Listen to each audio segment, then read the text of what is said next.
Pasukan pertahanan Israel mengkonfirmasi bahwa perlawanan Palestina melakukan penembakan hingga mengakibatkan ledakan. Adapun ledakan itu terjadi di dua lokasi berbeda hanya berselang dalam 15 menit. Dikutip dari The Times of Israel via Tribun News pada Sabtu 31 Agustus 2024, ledakan pertama terjadi di pom bensin di persimpangan Gush Etzion di tepi barat. Militer Israel mengirim pasukannya ke lokasi kejadian dan mengklaim berhasil menembak pelaku yang diduga anggota perlawanan Palestina. Pelaku berhasil dilumpuhkan usai mengebom mobil hingga memicu ledakan di wilayah Gush Etzion pada Jumat 30 Agustus 2024 malam.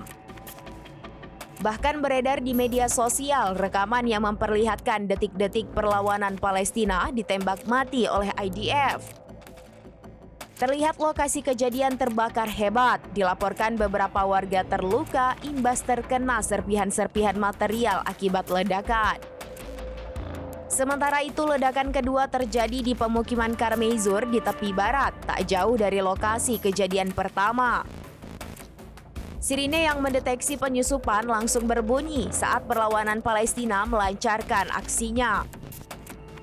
IDF mengkonfirmasi pihaknya berhasil menetralisir tempat kejadian dan satu tersangka pelaku ditangkap hidup-hidup.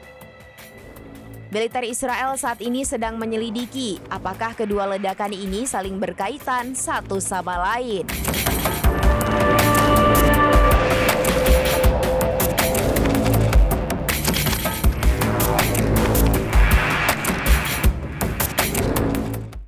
Download Tribun X sekarang, menghadirkan lokal menjadi Indonesia.